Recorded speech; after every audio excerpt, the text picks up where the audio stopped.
Brilliant. Thank you very much, Emma.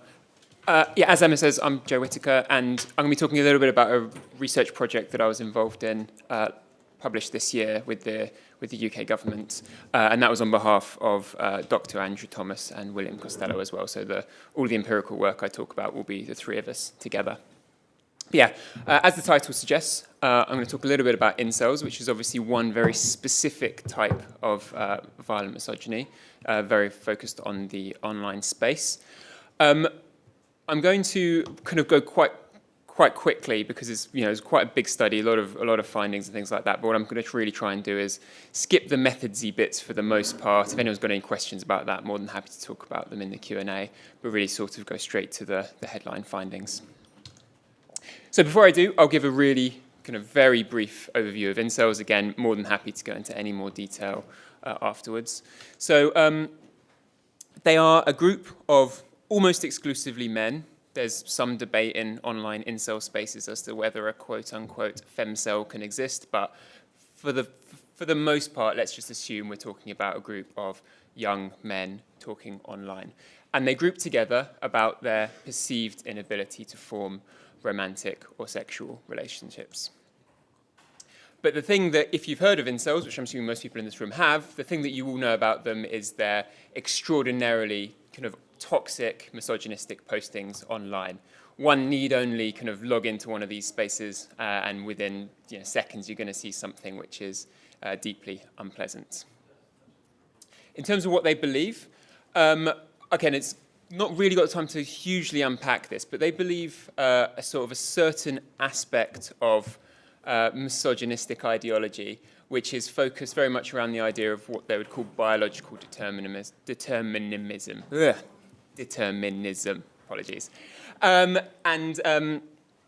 Fundamentally, I guess to try and break it down quite simply, is the idea that about 70 or so years ago, there was one woman for every man, and they would just kind of pair off naturally. The most attractive, highest status ones would pair off. The second most attractive, highest status would pair off with the second most, all the way down to the bottom. It's complete nonsense, but that's what incels believe. But incels believe that today, because of feminism and the sexual revolutions of the 1960s and 1970s, that women are instead only interested in the most attractive, highest status men, leaving what they perceive as a mating crisis for all of the rest of men, particularly themselves, who are right at the kind of bottom rung of the dating ladder. And then in particular, in terms of what we are talking about at a conference like this, there is a small but growing number of terrorist attacks. So some very high-profile ones in California in 2014, two relatively sizable ones in 2018 in Florida and Toronto as well. It's debated as to exactly how many attacks we're talking about, but somewhere in the ballpark of 6 to 20, depending on the methods in which you might count. And then, importantly, again, for what we're talking about today, they have begun to be included within PCVE schemes as well. In the last panel, we heard about their inclusion in the PREVENT statistics. For the last 2 years, they've been in their own category, and they make up about 1% of all referrals. Okay, so in terms of our study, we were able to gather the largest study of incels to date, about 560 individually, that was a mix of people from the United Kingdom and the United States. And we really had kind of two main objectives. So first of all, we wanted to try and understand the psychological experience of incels. I'll get into exactly what I mean by that in a second. We wanted to understand how much they believed incel ideology, and then we wanted to understand how they were communicating with like-minded people online. And then we wanted to put all these three things together to see if we could statistically predict what we might hopefully kind of all agree are some relatively harmful sets of beliefs. So that's the kind of overall research objectives. So in terms of the psychological experience, we kind of split this into two parts. The first is we had a lot of questions about the sorts of things that you might associate incels with. So their sexism, their levels of hostility, and the way that they dealt with aggression. And unsurprisingly, they scored extremely highly on a number of measures for this. Again, you know anything about incels, you ever seen any incel posting online, this won't be a surprise. But when we asked them questions about how hostile they were to women, they scored very highly. When we asked them questions about a whole host of myths about rape, they scored very highly as towards believing them, and they didn't handle their anger in particularly productive ways. They ruminated and thought about revenge on a very high level. The second part of this is that we wanted to understand a whole host of factors around mental health and neurodiversity as well. This is mostly because if you go on to any incel spaces, they will be talking in great detail about mental health issues and neurodiversity. So the first, we gave them a questionnaire which is used by healthcare practitioners related to depression, and it was about 40% of our sample that scored highly enough for a medical referral. And so within that, about 1 in 5 incels said that they were thinking about suicide on a daily basis. We also gave them a medical questionnaire that related to anxiety, and again, around about 40% of them scored highly enough for a medical referral. And I think most strikingly as well, we also gave them the autism spectrum quotient, which again is a pre-screener for autism spectrum disorder. It does not mean there's a diagnosis in and of itself, but it's about 30% of people scored highly enough. This is slightly back of the envelope, but it's about 80% of people that score highly enough that end up getting the diagnosis for autism spectrum disorder, so it is just about 25%. Rates of autism in society, probably somewhere between 1 and 2%, so it's extremely higher than what you might expect given a baseline kind of rate. So I want to take a very quick sidestep here to talk about neurodiversity and political violence. We've heard a lot in the media about autism, particularly in the UK and within the PREVENT scheme. We heard a little bit about it in the last panel.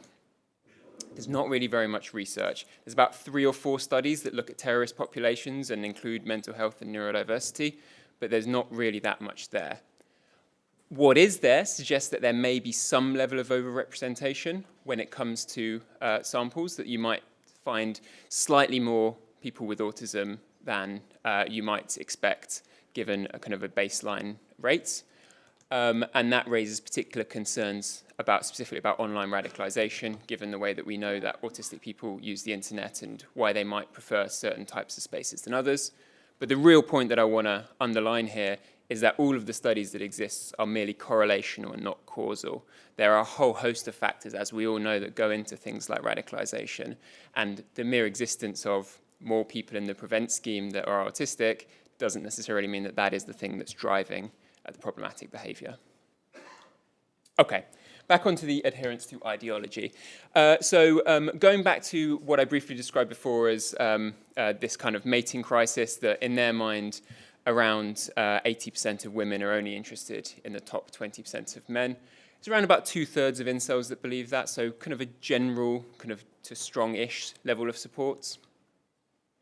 We asked them to rank who they thought the enemies of incels were, and the 2 most popular answers were feminists, for the reasons that I described earlier, and the political left, which again is a movement very heavily associated with feminism. And they also blamed wider society and then women more broadly too. Again, I think one of the key questions is thinking about whether they might justify violence against the people that they deemed to be causing harm against incels. And I think this is relatively alarming that it was roughly 5.5% that said that violence was often justified, and about a further 19 or 20% that said that it was sometimes. So all in all, that makes about 1 in 4 of the whole sample that thought it was justified in some circumstances. That's relatively high, but it is also worth noting that general public polling in both the US and France that we found did tend to find base rates in that kind of region. That doesn't excuse it, but I think it's particularly interesting. And then finally, we wanted to think just about how incels were spending their time online. So we wanted to, first of all, look at the sorts of platforms they were using. And again, people that study incels, this won't be too much of a surprise, but by far and away, the 2 most popular forms of communication were, first of all, anonymous social media boards. So you're thinking the Chans and things like that there. And then pseudo-anonymous social media. So incels have a whole host of their own specific forums and things like that.